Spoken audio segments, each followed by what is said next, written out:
Hello students, आज की इस वीडियो में मैं आपको बताऊंगा Haryana board class 12th chemistry के इम्पोर्टेंट क्वेश्चंस 2024 के लिए।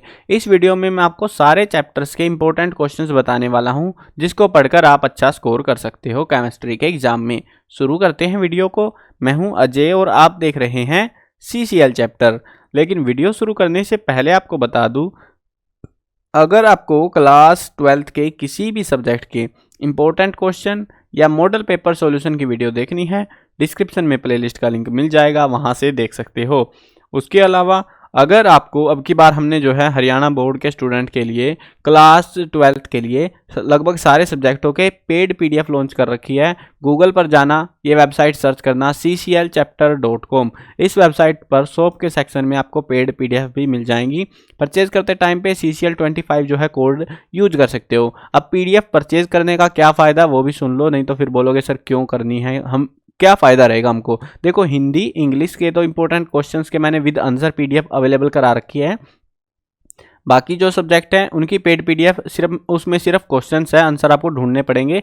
क्वेश्चन जो आपको सारे चैप्टर वाइज मिलेंगे, और ये जो है PDF इस हिसाब से मैंने अरेंज कर रखी है कि आपको कम से कम पढ़ना पड़े और ज़्यादा से ज़्यादा तुम नंबर ला पाओ। यानी कि सारे जरूरी टॉपिक, इंपॉर्टेंट टॉपिक जो है मैंने हर चैप्टर से, केमिस्ट्री का हो गया, फिजिक्स का, हर एक बुक में हर एक चैप्टर से जो है 4-5 क्वेश्चन छांट रखे हैं हर एक चैप्टर के, तो जिसमें से चांसेस रहेंगे कि उनमें से ही क्वेश्चन ज़्यादातर आपको देखने को मिलेंगे।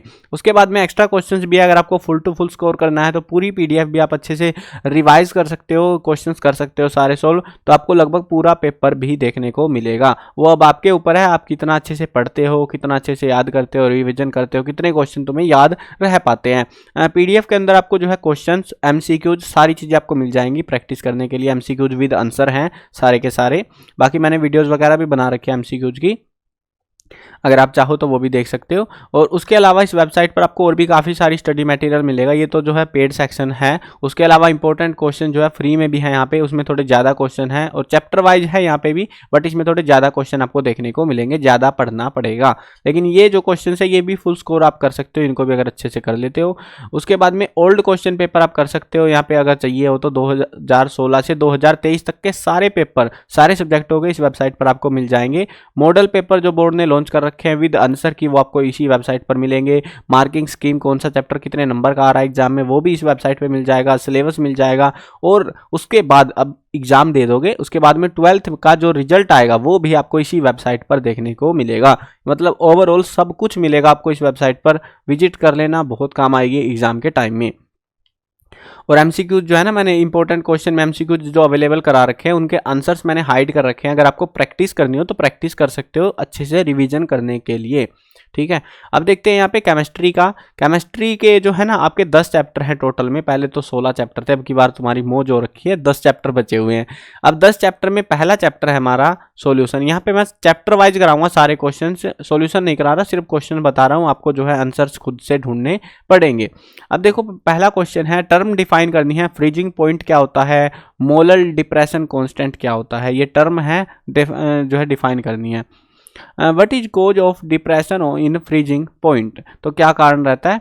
न्यूमेरिकल जो है, ये वाला न्यूमेरिकल काफ़ी इंपॉर्टेंट है, एग्जाम में कई बार आ चुका है। एक और चीज़ है जो आपको बता दूं, वो भी ध्यान है भी मेरे को, फिर भूल जाऊंगा पता लगे। देखो, आपको जो है केमिस्ट्री में अगर फुल स्कोर करना है, फुल स्कोर का मतलब है फुल टू फुल मार्क्स चाहिए, तो आपको इंपॉर्टेंट क्वेश्चंस कर लेने हैं सारे के सारे। उसके साथ में आपको NCERT जो किताब है उसके टेक्सचुअल और इंटरनल क्वेश्चन जरूर करने हैं। आपको, आप में से बहुत सारे स्टूडेंट्स जो है जिन स्कूल्स में पढ़ रहे हो, वहाँ पे टीचर्स आपको प्रदीप फंडामेंटल वाली जो किताब है वो पकड़ा देते हैं, बोलते हैं बेटा ये पढ़ लो, इससे बाहर नहीं मिलेगा। भाई इतनी मोटे ग्रंथ नहीं याद होते यार, टीचर को भी पता है ये बात, लेकिन क्या कर सकता है कोई। अब मैंने जो एग्जाम में देखा वो आपको बता रहा हूँ। एग्जाम में जो आपका 70 नंबर का पेपर है, उसमें से 35 नंबर का पेपर तो टेक्सचुअल और इंटरनल क्वेश्चन से ही जाता है। ये देख लो, इतना हाल है। और फिर हम सोचते हैं, क्योंकि हमने तो करे नहीं है कभी वो क्वेश्चन, तो हम सोचते हैं कि बड़े ही अजीब से क्वेश्चन है यार, ये तो हमने पहली बार देखे हैं, बहुत हार्ड पेपर आ रखा है। पेपर हार्ड नहीं होता क्योंकि हमने वो पढ़े ही नहीं है क्वेश्चन। और मैंने इतने सारे पेपर देखे हैं, 30-40 पेपर देख चुका हूं मैं अभी तक के, प्रीवियस ईयर्स के या बाकी टाइम के। हर बार का यही सीन है और हर बार बच्चे यही बोलते हैं सर केमिस्ट्री का पेपर हार्ड था। और क्यों बोलते हैं? क्योंकि उन्होंने ना टेक्सचुअल पढ़े होते हैं कभी, ना इंटरनल। न्यूमेरिकल जो है ज़्यादातर टेक्सचुअल और इंटरनल क्वेश्चंस में से ही आते हैं। हर चैप्टर में आपको लगभग 15-20 के आसपास क्वेश्चन मिलेंगे, गाइडों में आंसर भी मिल जाएंगे, कुछ ढूंढना ही नहीं है उनका, तो मेहनत है ही नहीं, बस समझना है, याद करना है उनको। तो और इनमें से जो इंपॉर्टेंट क्वेश्चन करा रहा हूँ ना, इनमें से भी बहुत सारे क्वेश्चन आपको टेक्सचुअल से मैच होते हुए मिलेंगे, लेकिन मैंने तो सारे कराने हैं। अब तुम बोलोगे सर हमसे याद नहीं होंगे, हम तो पढ़ पढ़ के जाएंगे, आप बता दो कौन कौन से करने हैं। तो उसी हिसाब से ही मैंने बना रखे हैं, ताकि आप इनको भी अगर पढ़ के चले जाते हो तो भी आप अच्छा स्कोर कर पाओ, ठीक है। उसमें इसमें मैंने टेक्सचुअल इंटरनल सब मिक्स कर रखा है, जैसे जैसे क्वेश्चन आए हुए हैं, जैसे आ सकते हैं, सब कुछ यहाँ पे सारे टॉपिक मैंने ऐड कर रखे हैं। उसकी टेंशन आपको नहीं लेनी। पेड पीडीएफ में भी मिल जाएंगी वो सारी चीज़ें, बट वहाँ पे क्वेश्चंस कम कर रखे हैं ताकि आप जो है अच्छा स्कोर करो कम पढ़ के, ठीक है। क्योंकि ज़्यादातर ऐसे स्टूडेंट हैं जिनको याद नहीं होता, तो वो कम क्वेश्चन प्रैक्टिस करेंगे और ज़्यादा अच्छा स्कोर फिर कर पाएंगे, ठीक है। ये मैंने पहले बता दिया, नहीं तो फिर बाद में भूल जाता हूँ यार, फिर दिक्कत होती है। पता लगे 1 घंटे की वीडियो बना दी, जो जरूरी बात थी वो बतानी ही भूल गए। अब देखते हैं तीसरा क्वेश्चन। देखो न्यूमेरिकल है, ये काफ़ी इंपॉर्टेंट है, कई बार एग्जाम में देखा जा चुका है। 1 ग्राम of non electrolyte solute dissolve in 50 gram of benzene. Benzene में घोल दिया non electrolyte 1 gram solute, lowered the freezing point of benzene. Benzene का फ्रीजिंग पॉइंट जो है उसको कम कर देता है 0.40 के केल्विन, आई थिंक है।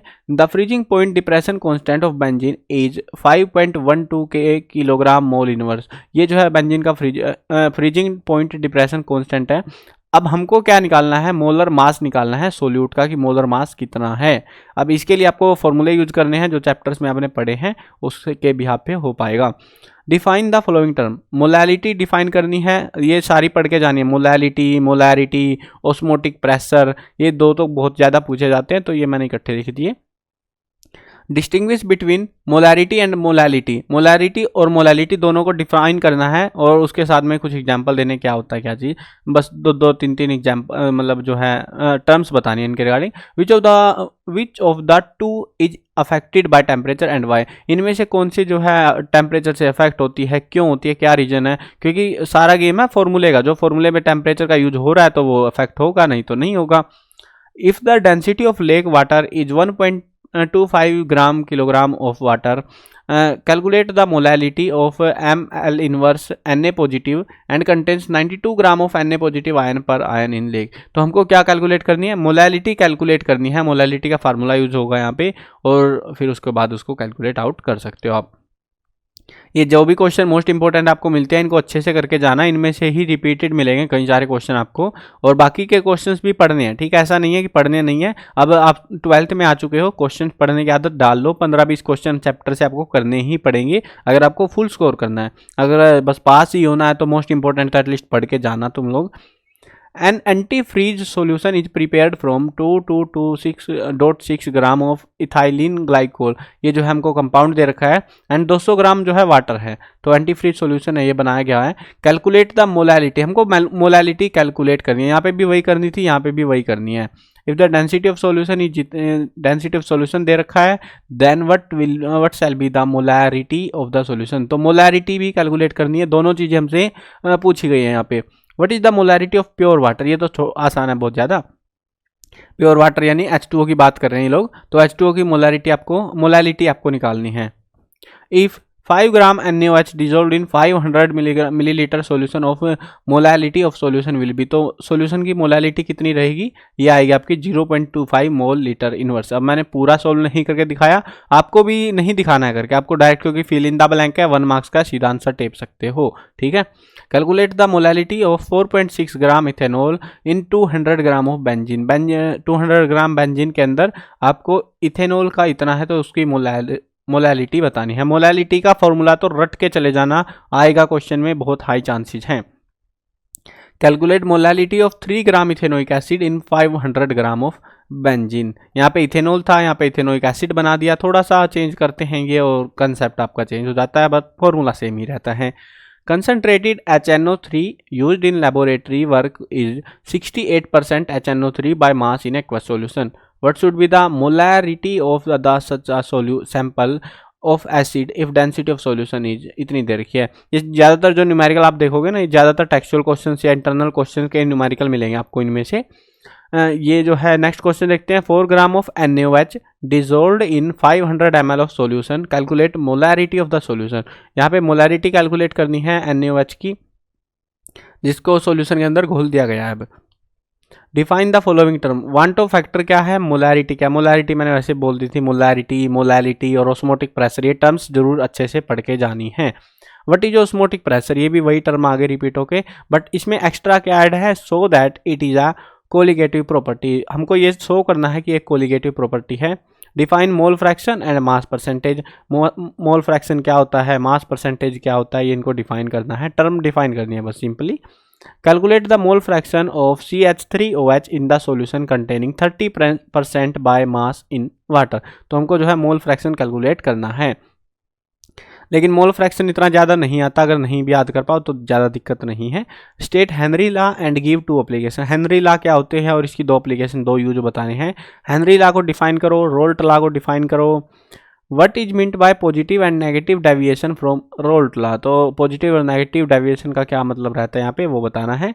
व्हेन यहाँ पे मैंने कुछ क्वेश्चन के आंसर लिख दिए थे जो इजीली ऐसे ही लिखे हुए मिल गए मेरे को, ज़्यादा मेहनत नहीं करनी पड़ी जिनमें, तो मैंने लिख भी दिए थे एक आध क्वेश्चन ताकि थोड़ा सुविधा रहे आपको भी।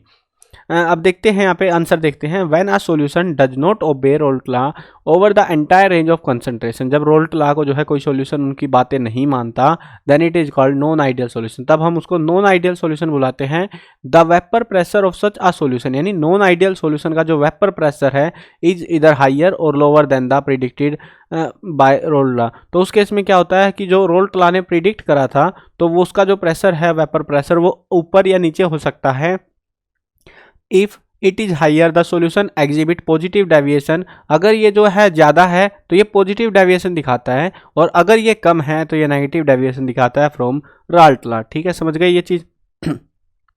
यही तो पूछा था हमसे कि पॉजिटिव और नेगेटिव डेविएशन क्या है रोल्ट लॉ में के अंदर, तो ये वही है कि जब वेपर प्रेशर जो है ज़्यादा या कम रीडिंग दिखाने लग जाए रोल्ट लॉ के अकॉर्डिंग, तो उस केस में जो है ये डेविएशन ये चीज़ दिखाता है। ठीक है, इस तरीके से आपको इसका आंसर लिखना है।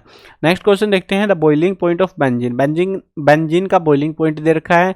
When 1.80 gram of non volatile solute was dissolved in 90 gram of benzene, the boiling point is raised to 354 kelvin. Calculate the molar mass. आपको मोलर मास यहाँ पे कैलकुलेट करना है सोल्यूट का।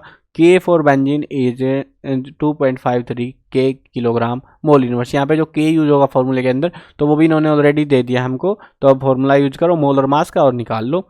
On the basis of osmosis explain the condition oedema. Oedema जो condition है उसको define करना है ऑस्मोसिस के बेसिस पे। People taking a lot of salt and salty food experience water retention in tissue cells. लोग जो है बहुत ज़्यादा नमक खाते हैं या नमक से भरा हुआ खाना खाते हैं, जिससे वाटर रिटेंशन जो है वहाँ पे हो जाती है टिश्यूज के अंदर। And intercellular spaces because of osmosis, और इंटरसेलुलर जो है स्पेस बन जाता है ऑस्मोसिस की वजह से। द रिजल्टिंग पफिंग और स्वेलिंग इज कॉल्ड एडिमा। और उसके चलते क्या हो जाता है, जो मसल है वो फूल जाती है, मोटी हो जाती है, और उसी को हम एडिमा बुलाते हैं। Define osmosis and reverse osmosis with one example of it. Osmosis भी डिफाइन करना है, रिवर्स ऑस्मोसिस भी आपको डिफाइन करना है। Give an example of a solid solution in which the solute is a gas. तो आपको जो है एक सॉलिड सॉल्यूशन का एग्जाम्पल देना है जिसमें सोल्यूट एक गैस होनी चाहिए। ये वन मार्क्स का सिंपल वन वर्ड में आंसर आ जाएगा। What role does the molecular interaction play in a solution of alcohol and water. तो मोलिकुलर इंट्रैक्शन क्या रोल प्ले करता है सॉल्यूशन में, अल्कोहल में, वाटर में, तो हमको बताना है। मोस्ट इंपॉर्टेंट क्वेश्चन है ये आपका। Why do gases always tend to be less soluble in liquid as the temperature is raised. तो जो गैसेज हैं वो कम घुलने लग जाती हैं लिक्विड में जब टेम्परेचर बढ़ा दिया जाता है। ऐसा क्यों होता है, उसके पीछे रीजन देना है। Calculate the mass of a non volatile, जो है यहाँ पे मोलर मास दे रखा है। Which should be dissolve in 114 gram octane to reduce its vapour pressure to 80%। तो हमको मास निकालना है नॉन वोलेटाइल का, कि जब उसमें जो है ऑक्टेन घोलते हैं हम लोग इतने ग्राम, और वेपर प्रेशर वो इतना जो है घट जाता है। Vapor pressure of water at 293 Kelvin is 17.535 mmHg. Calculate the water vapor of the water at 293 Kelvin when 25 gram of glucose is dissolved. Same concept पे है ये भी, और dissolved in 450 gram of water. 450 ग्राम में जब 25 ग्राम ग्लूकोज घोल देते हैं तो उस केस में क्या जो है इफेक्ट देखने को मिलेगा। नेक्स्ट क्वेश्चन है briefly explain the effect of temperature on the solubility of solid in liquid. Effect बताने हैं टेम्परेचर के कि जब सॉलिड के अंदर सॉलिड को लिक्विड में से घोलते हैं सोल्यूबिलिटी पर टेम्परेचर का क्या इफेक्ट पड़ता है। Toluene is more easily nitrated than benzene, explain. Toluene को जो है इजीली हम नाइट्रेट कर सकते हैं बेंजीन के कंपैरेटिवली, बताना है कैसे, क्यों। Briefly discuss elevation in boiling point. Elevation in boiling point की टर्म को डिफाइन करना है यहाँ पे। What is cause of elevation in boiling point, कारण क्या होता है वो हमको बताना है। Give two application of Henry law, ये पहले भी आ चुका है और ये रिपीट देखने को मिल रहा है हमको क्वेश्चन, जिसमें हमसे हेनरी लॉ को डिफाइन कराया गया था और 2 एप्लीकेशन पूछी गई थी साथ में। अभी यहाँ पे सिर्फ एप्लीकेशन पूछी है, तो इस तरीके से क्वेश्चन दे सकते हैं थोड़ा बहुत। तो with the help of Henry law explain the medical condition known as bends. तो बैंड्स के बारे में आपको एक्सप्लेन करना है हेनरी लॉ की हेल्प से। Write the expression for relative lowering in vapour pressure. Why gases less soluble in liquid as temperature is raised. तो गैसेज जो है कम घुलने लग जाती हैं जब टेम्परेचर बढ़ा दिया जाता है। ये कंसेप्ट पे भी क्वेश्चन हमें ऑलरेडी ऊपर देखने को मिला है। कई सारे मिलेंगे आपको ऐसे क्वेश्चन जो रिपीटेड से लगेंगे, और हाँ रिपीटेड है ये एक्चुअल में वो, बट उनको जो है थोड़ा ट्विक करके पूछा जाता है तो उनको मैंने ऐड कर ही दिया। Molar elevation constant is also known as. ये वाली जो है ना, एक आपको अगर एनसीईआरटी बुक आपके पास में एक टर्म दे रखी है पूरा, मतलब 2-3 लाइनें हैं वहाँ पे पूरा बोल्ड करके दे रखी है, वहाँ उसको जरूर पढ़ लेना। उसमें से कई सारे क्वेश्चन मेरे को देखने को मिले एमसीक्यू या फिल इन द ब्लैंक करके। मोलर एलिवेशन कांस्टेंट को हम किस नाम से जानते हैं, ये टर्म याद रख लो। ये वाला क्वेश्चन अच्छे से एमसीक्यू या फिल इन द ब्लैंक करके पूछने के बहुत ज़्यादा चांसेस हैं इसके। एमसीक्यू में थोड़ा ज़्यादा पूछा गया है। तो ये है आपकी एब्यूलोस्कोपिक कांस्टेंट, या तो इसको ये कह लो या फिर बॉइलिंग पॉइंट एलिवेशन कांस्टेंट, ये टर्म भी है। इसमें जो है आप मोलर एलिवेशन कांस्टेंट भी इसको बुला सकते हो। इनमें से एक लिख देना है, ये लिखो या ये लिखो, जो आपको मतलब याद रहे वो आपकी मर्जी है। What is isotonic solution. Isotonic solution क्या होते हैं। 2 solutions having same osmotic pressure at given temperature are called isotonic solution। 2 solution जिनका जो osmotic pressure है वो एक टेम्परेचर पर सेम रहता है, उसको हम आइसोटोनिक सॉल्यूशन बुलाते हैं। चैप्टर 2 देखते हैं। चैप्टर 2 है हमारा electrochemistry. State Faraday first law of electrolysis. पहला फैराडे का फर्स्ट लॉ बताना है। Explain the both law of Faraday electrolysis, दोनों लॉ बताने हैं। Explain Kirchhoff law with the suitable example. Kirchhoff law बताना है आपको एग्जांपल के थ्रू। कर्चॉफ लॉ को अच्छे से थोड़ा याद कर लेना, कर्चॉफ लॉ बताओ, और इसके एप्लीकेशन विद एग्जांपल। एप्लीकेशन कम से कम 3-4 पढ़ लेना जो यूज में है कि क्या कहाँ पर हम इसका इस्तेमाल करते हैं। Why does the conductivity of a solution decrease with dilution। तो कंडक्टिविटी जो है सॉल्यूशन की घट जाती है जब उसको डाइल्यूट किया जाता है, पतला किया जाता है। यहाँ पे हमको एक क्वेश्चन है the cell in which the following reaction occur. एक सेल दे रखा है जिसके अंदर एक रिएक्शन होती है, ये हमारी रिएक्शन है, और हैज़ ई सेल, यहाँ पे वोल्टेज भी दे रखी है इस टेम्परेचर पे 298 केल्विन पे। तो हमको कैलकुलेट करना है स्टैंडर्ड गिब्स एनर्जी को and the equilibrium constant of the cell. 2 चीज़ें निकालनी है, एक तो स्टैंडर्ड गिब्स एनर्जी निकालनी है और इक्विलिब्रियम कांस्टेंट को भी कैलकुलेट यहाँ पे करना है। What is molar conductivity. Molar conductivity क्या है। Discuss their variation with concentration graphically. तो इनकी जो वेरिएशन है वो भी हमको ग्राफ बना के दिखानी है। The resistance of 0.05 m NaOH, यहाँ पे m जो है मोल है I think so.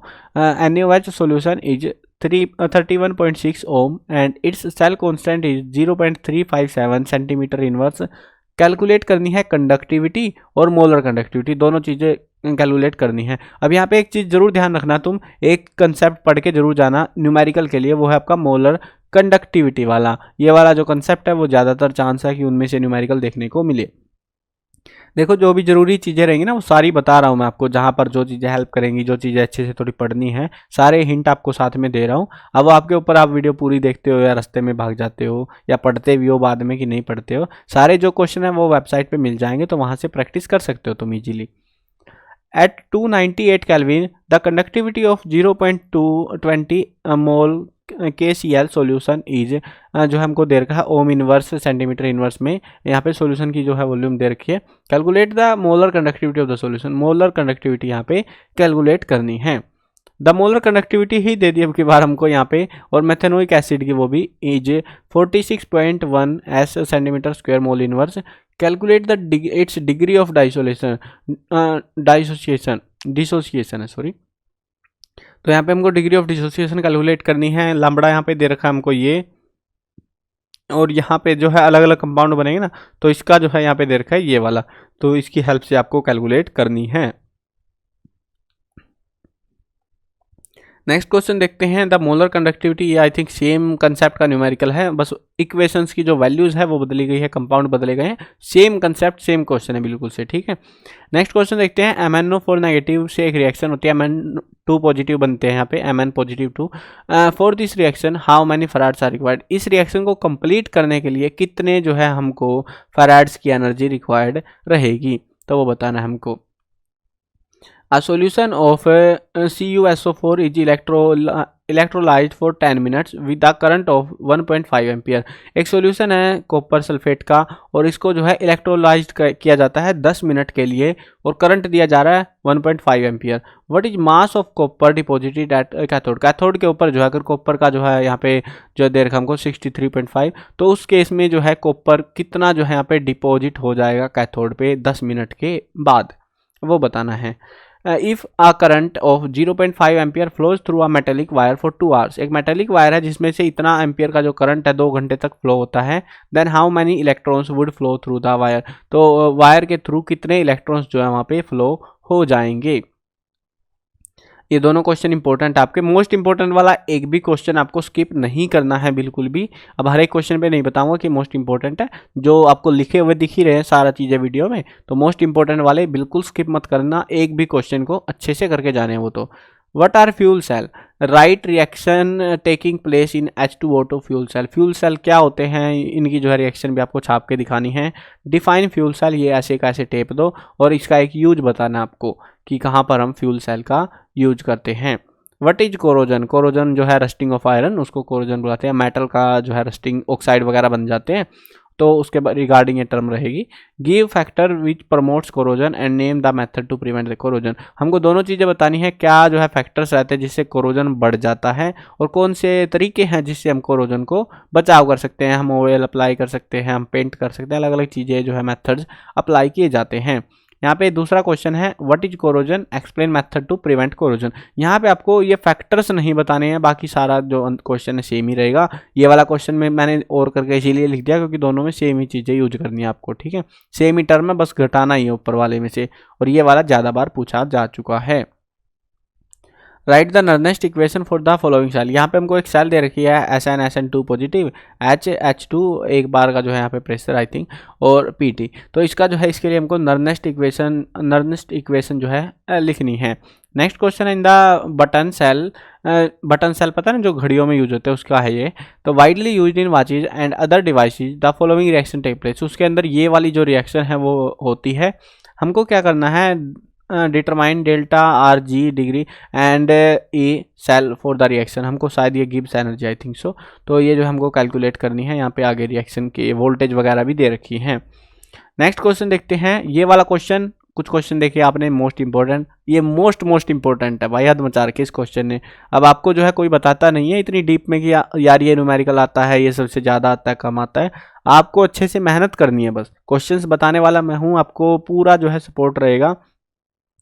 A solution of NiNO32 is electrolyzed between platinum electrode using a current of 5 ampere for 20 minute, तो यहाँ पे 5 एम्पियर का जो करंट है वो फ्लो हो रहा है 20 मिनट के लिए। What mass of Ni is deposited at cathode, ये सेम क्वेश्चन है जैसे कॉपर का था ना, कॉपर सल्फेट का हमने जो है कॉपर पूछा था कि जो है उसमें कुछ करंट हम फ्लो करा रहे थे 10 मिनट के लिए, फिर पूछ रहे थे कॉपर कितना बड़ा हो गया वहाँ पे, तो वो वाला क्वेश्चन है, सेम कंसेप्ट पे ये वाला क्वेश्चन है यहाँ पे आपका कि यहाँ पे 20 मिनट है, 5 एम्पियर का करंट है, ये हमारा सॉल्यूशन है, और इसमें से हमको निकल निकालना है, तो कितना निकल जाएगा। निकल का यहाँ पे जो है शायद मास नंबर दे रखा है, एटॉमिक नंबर दे रखा है आई थिंक ये, तो ये जो है आपको मोस्ट इंपॉर्टेंट क्वेश्चन है, इसको अच्छे से करना है।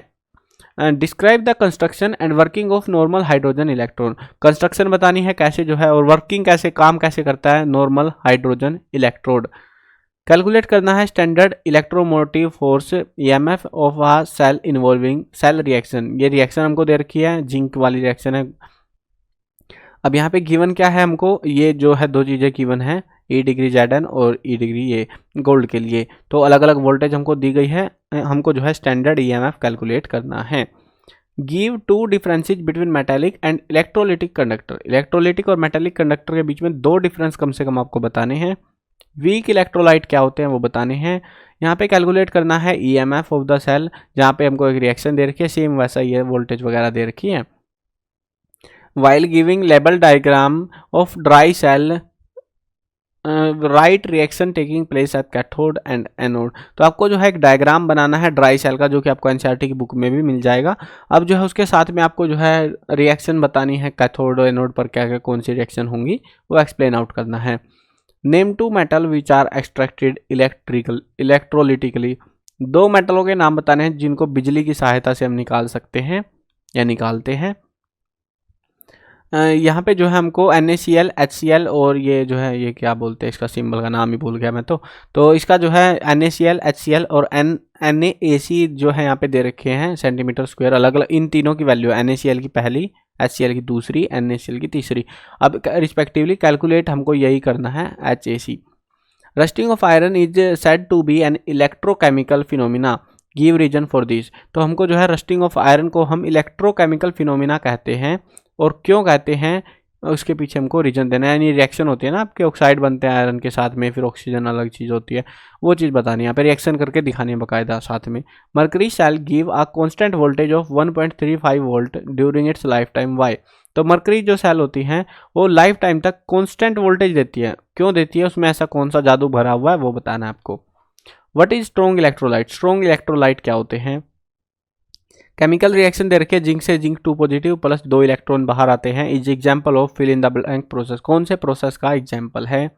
Write unit of specific conductance. Specific conductance की यूनिट बतानी है, वो है आपकी साइमन पर मीटर SM इनवर्स। ठीक है, ये ऐसे भी लिख सकते हो या साइमन्स पर मीटर भी लिख सकते हो। How much charge required in coulomb for the following reduction और ऑक्सीडेशन। इन कंपाउंड के अंदर रिडक्शन हो या ऑक्सीडेशन तो कितने कूलाम चार्ज रिक्वायर होगा, बहुत काम का क्वेश्चन है। ये कंपाउंड्स तो आपको पढ़ के जाने हैं सारे, जैसे 1 मोल है Al3 पॉजिटिव 2 Al बनाना है, या जो है रिडक्शन भी हो सकता है ऑक्सीडेशन भी, इन्होंने दोनों बोल दिए हैं, कोई सा भी हो आपको जो है यहाँ पे इनके अकॉर्डिंग बना के देना है।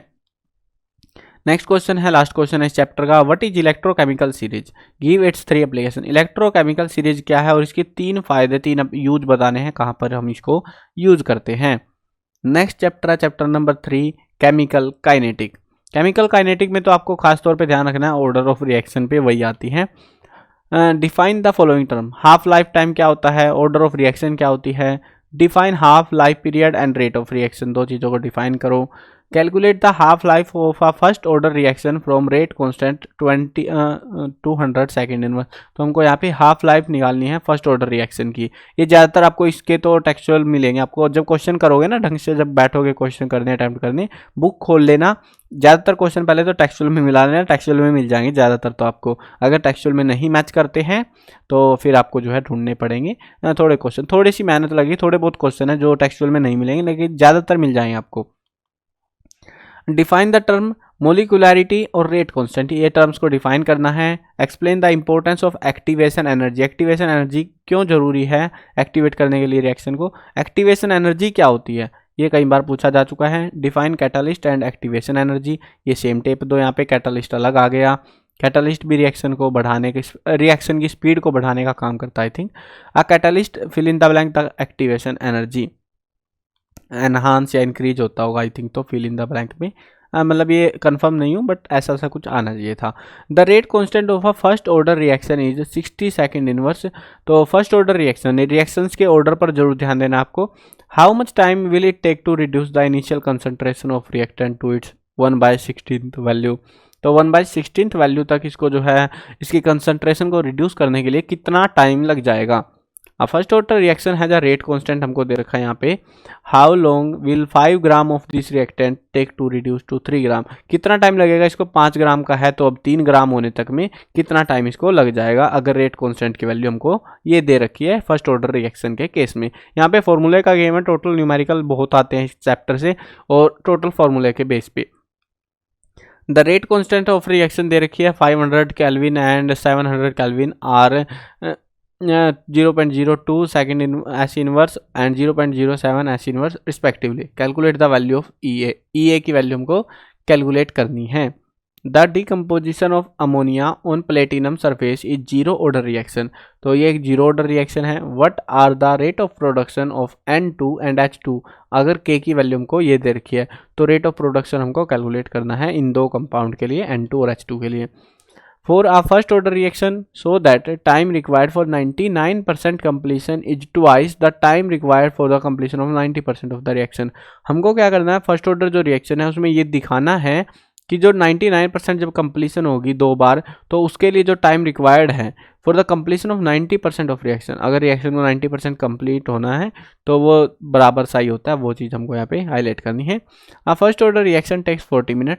फर्स्ट ऑर्डर रिएक्शन है 40 मिनट लगाती है। फॉर 30% डिकम्पोजिशन, 30% डिकम्पोज होने के लिए कैलकुलेट हाफ लाइफ पीरियड, उसका हाफ लाइफ पीरियड कैलकुलेट करना है कि वो कितनी जो है कितना टाइम में आधी जो है एक हो जाएगी। Derive the integrated rate equation for first order reaction. Under what condition is a bimolecular reaction behaves kinetically first order reaction. तो कौन सी कंडीशन में जो है bimolecular reaction first order reaction के जैसे बिहेव करने लग जाती है। Define collision frequency. Collision frequency क्या होती है? The number of collisions per second per unit volume, यानी कि एक सेकंड में एक यूनिट वॉल्यूम के अंदर जो भी कोलिजन्स होंगे, टकराव होंगे of the reaction mixture is known as collision frequency. इसको हम जेड से डिनोट करते हैं और इसको हम कोलिजन फ्रीक्वेंसी बुलाते हैं। यानी कि एक सेकंड में एक यूनिट वॉल्यूम में कितने जो है टकराव हो सकते हैं उसको हम कोलिजन फ्रीक्वेंसी बताते हैं।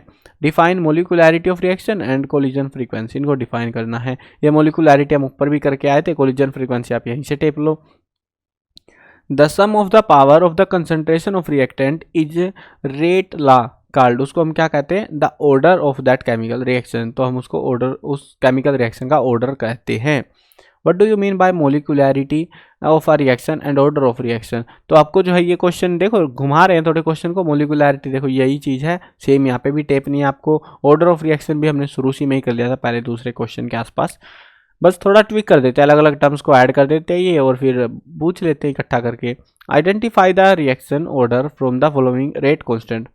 हमको रेट कॉन्स्टेंट दिया हुआ है, इसके बिहाफ पर हमको पता लगाना है कि कौन से ऑर्डर की रिएक्शन है। वैसे एक नंबर का ये इजी तरीका मैं बताता हूँ आपको। एक टेबल दे रखी है बुक में, इसकी यूनिट देख लो और पता लग जाएगा कौन से ऑर्डर की रिएक्शन है। ठीक है, सबसे आसान काम है ये। What are complex reaction? Complex reaction कौन सी होती है? When a sequence of elementary reaction, जिसको मैकेनिज्म बुलाते हैं, गिव्स अस द प्रोडक्ट। जब एक एलिमेंट्री रिएक्शन की जो सीक्वेंस है वो हमको एक प्रोडक्ट बना के देती है, उस रिएक्शन को हम कॉम्प्लेक्स रिएक्शन बुलाते हैं। A balanced chemical equation never give us a true picture of how a reaction takes place। एक जो बैलेंस्ड केमिकल इक्वेशन है वो हमें सही तरीके से नहीं बताती कि रिएक्शन किस तरीके से हुई है। Justify the statement by taking a suitable example. एक एग्जाम्पल लो और उसके माध्यम से इस चीज को प्रूव करके दिखाओ। What are elementary reaction? Elementary reaction कौन सी होती है? A balanced chemical equation never give us a true picture, ऊपर वाला ये देखो तुम, of a reaction takes place since rarely a reaction gets completed in one step. This reaction taking place in one step are called elementary reaction। ये वाली reaction जो पहले step में हो जाती है उसी को हम एलिमेंट्री रिएक्शन बुलाते हैं, और इसीलिए मैंने इसको इसके पास रखा हुआ। मैंने क्वेश्चन को इस हिसाब से अरेंज कर रखा है ताकि आप जब पढ़ो ना तो एक टॉपिक पढ़ लिया, मतलब चैप्टर के अंदर भी जब एक टॉपिक पढ़ रहे हो उसी से मिलता जुलता अगला क्वेश्चन मिलेगा, उससे अगला अगर अलग टाइप का है तो फिर वो जो है अलग ही टाइप चलेगा। मतलब एक टॉपिक जब पढ़ते हो तो वापस उसमें से कुछ यूज आप कर सको, तो इसी हिसाब से मैंने थोड़ा अरेंज करने की कोशिश कर रखी है। Rate of reaction control by slowest step called. Slowest step में जो है रेट ऑफ रिएक्शन किससे कंट्रोल होती है? रेट डिटरमाइनिंग स्टेप से। Is it possible that molecularity of reaction can be zero? तो क्या ये पॉसिबल है कि मोलिकुलैरिटी रिएक्शन की जीरो हो सकती है? यहाँ पे के दे रखा है 0.693 अपॉन में T half, the order of reaction will be. तो कौन से ऑर्डर की रिएक्शन है? फर्स्ट ऑर्डर की रिएक्शन है। What is the effect of temperature on rate of reaction? Rate of reaction पर टेम्परेचर का क्या इफेक्ट पड़ता है? In the equation K is equal to A minus E A upon R T is. तो यहाँ पे equation में जो है के की वैल्यू ये है, तो क्या रहेगी वैल्यू? तो वो है हमारी -18230.8। Define order of reaction and instantaneous rate of reaction. तो हमको जो है ऑर्डर ऑफ रिएक्शन बतानी है और इंटेंजियस रेट ऑफ रिएक्शन, ये टर्म्स हैं, ये आपको डिफाइन करनी है। नेक्स्ट चैप्टर देखते हैं, chapter number 4, the D and F block element. What are transition element? Transition element कौन से होते हैं? Write the electronic configuration. यहाँ पे कॉन्फ़िगरेशन जरूर देखना आना चाहिए, ज़्यादातर तो वही पूछ लेते हैं हमसे। आसान है ये वैसे इलेक्ट्रॉनिक कॉन्फ़िगरेशन लिखना, और चैप्टर भी आसान ही है यार ये काफ़ी ज़्यादा। तो इसमें CR जो है 24 है और कॉपर का 29 है, इनका इलेक्ट्रॉनिक कॉन्फ़िगरेशन लिख के दिखा दो। Why transition element show variable oxidation state? जो ट्रांजिशन एलिमेंट है अलग अलग ऑक्सीडेशन स्टेट क्यों शो करते हैं? Silver atom has completely filled d orbital यानी 4d10 है in its ground state. How can you say that it is a transition element? तो हम इसको कैसे कह सकते हैं कि एक ट्रांजिशन एलिमेंट है? The journal electronic configuration of inner transition element क्या होगा? ये जर्नल में कॉमनली जो यूज होता है वो आपको डिफाइन कर लिखना है यहाँ पे। The journal electronic configuration of transition element, यहाँ पे इनर ट्रांजिशन, यहाँ पे ट्रांजिशन का, तो ट्रांजिशन का लिख दो। Why do transition element exhibit tendency for complex formation? Explain with example. Example के साथ आपको explain करना है। Write a note on lengthenide contraction. Lengthenide contraction पर नोट लिखना है, यानी ये टर्म है एक डिफाइन करनी है, बेसिक सी बात है। इसका यहाँ पे ऐसे टेप देना है, इसके रीजन और कॉन्सिक्वेंस भी बताने हैं। ये कई बार पूछा जा चुका है, भले इसको काट भी सकते हो। देखो ऐसे होता है, बहुत सारे क्वेश्चन काट भी सकते हो आप ऐसे करके, ये हट जा भाई क्योंकि हमने ये यहाँ पे पढ़ लिया है। तो ऐसे घटते जाएंगे क्वेश्चन, अगर तुम सारे करना चाहोगे ना तो क्वेश्चन कम भी होंगे। ऐसा नहीं है कि सारे के सारे ही करने पड़ेंगे, कई सारे रिपीटेड मिलेंगे। रिपीटेड होने से थोड़ा फायदा भी रहेगा आपको, कि आपको समझ आएगा कि इस तरीके से थोड़ा ट्विक किया गया क्वेश्चन को। सेम टर्म है, रिविजन भी हो जाएगा उसका आपका। What is meant by lanthanoid contraction? Same tape दो। And its down its consequence, यहाँ पे रीजन और कॉन्सिक्वेंस दोनों थे, इसमें सिर्फ कॉन्सिक्वेंस लिखने हैं, कोई से दो लिखने हैं। सेम सा आंसर टेपना है इसमें भी। एक्सप्लेन गिविंग रीजन, रीजन देने हैं। The highest oxidation state is exhibited in oxoanion oxoanion of a transition metal, और एक है हमारा the E degree M2 positive upon M, value of copper is positive 0.34 volt. तो इसके पीछे हमको रीजन देना है कि ऐसा क्यों होता है दोनों स्टेटमेंट में। डायामैग्नेटिक और फेरोमैग्नेटिक सब्सटेंस क्या होते हैं बताने हैं। Calculate the magnetic movement of a divalent ion in aqueous solution with atomic number दे रखा है 25। तो इसमें जो हमको मैग्नेटिक मूवमेंट कैलकुलेट करनी है। Explain why copper positive ion is not stable in aqueous solution? Aqueous solution में ये जो आयन जो सॉल्यूशन है कॉपर का, तो ये स्टेबल नहीं होता, क्यों? इसके पीछे क्या रीजन है? इलेक्ट्रॉनिक कॉन्फ़िगरेशन लिखना है, इन सारों का लिख के देना आपको, ठीक है। ये जो है प्रैक्टिस कर लेना। इलेक्ट्रॉनिक कॉन्फ़िगरेशन तो आसान है यार लिखना, ये तो तुमने सीख भी रखा होगा, तो ये तो बहुत आसान है, आसान क्वेश्चन आएगा ये वाला। Compare the chemistry of actinoids with that of the lanthanoid with reference to, तो किसके रेफरेंस में जो है आपको यहाँ पे बताना है? Electronic configuration, oxidation state, chemical reactivity. तो यहाँ पे इनके कंपैरिजन में आपको बताना है। Name the members of lanthanoid series which exhibit +4 oxidation state and those which exhibit +2 oxidation state. तो हमको मेंबर बताने हैं कि कौन कौन से है ये। ट्राई द को relate this type of behaviour with the electronic configuration of these elements, तो इलेक्ट्रॉनिक कॉन्फ़िगरेशन से को रिलेट करने की भी कोशिश करनी है। Why are Mn2 positive compounds more stable than Fe2 positive towards oxidation to their positive 3 state? तो Mn2 पॉजिटिव कंपाउंड जो है वो ज़्यादा स्टेबल होते हैं इसकी बजाय आयरन पॉजिटिव से, तो +3 स्टेज में भी। तो क्यों ऐसा, इसके पीछे रीजन देना है। What are the different oxidation states exhibited by the lanthanoid? Lanthanoid में जो है अलग अलग ऑक्सीडेशन जो स्टेट है वो बता रही है। Why transition metal and many of their compound show paramagnetic behaviour? तो ज़्यादातर जो ट्रांजिशन मेटल है और उनके जो कंपाउंड बनते हैं वो पैरामैग्नेटिक बिहेवियर क्यों शो करते हैं? The transition metal generally form coloured compound, give reason. तो जो ट्रांजिशन मेटल्स है ज़्यादातर जो कलर्ड कंपाउंड देती हैं, उसके पीछे रीजन देना है ऐसा क्यों होता है।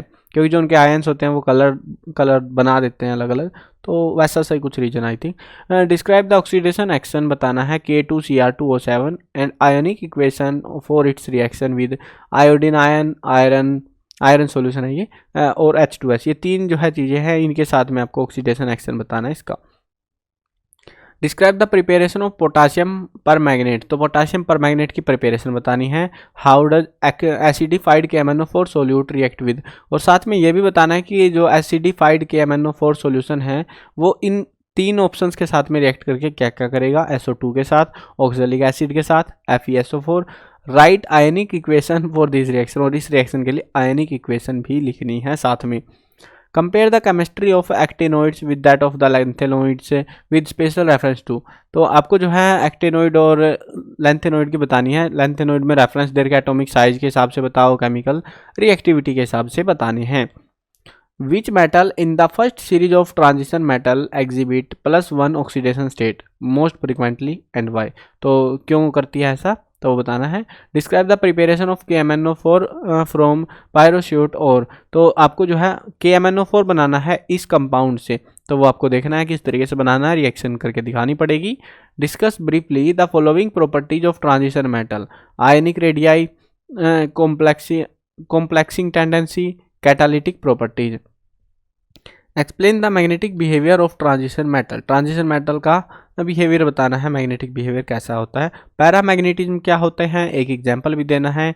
How would you account of the following, कैसे बताओगे इनको। Transition metal act as good catalyst, तो मतलब डिफाइन करना है कि कैसे काम करती है वो। Transition metal form coloured compound, transition metal coloured compound बनाते हैं। What are interstitial compound, why are such compounds well known for transition metals. तो इनको जो है ज़्यादातर ट्रांजिशन मेटल के तौर पे क्यों जाना जाता है।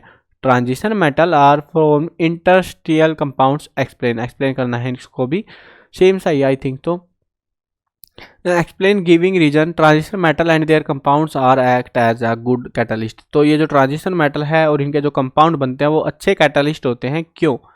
Zinc, cadmium and mercury metals are not considered as transition metal, give reason. ये 3 मेटल जो है इनको हम ट्रांजिशन मेटल कंसिडर नहीं करते, क्यों, इनके पीछे क्या रीजन है। नेक्स्ट क्वेश्चन है explain the following with reference to transition metal, transition metal के रेफरेंस में बताना है इन दोनों को। ऑक्सीडेशन स्टेट क्या होती है, कैटालिटिक प्रॉपर्टीज क्या होती है। How is variability in oxidation state of transition metal different from that of non transition metals, illustrate with example. तो आपको जो है यहाँ पे एक्सप्लेन करना है एग्जाम्पल्स के साथ में। Why the enthalpies of atomization of the transition metal are high. तो एंथैल्पी हाई क्यों होती है वो बताना है। What is inert pair effect, inert pair effect क्या होता है।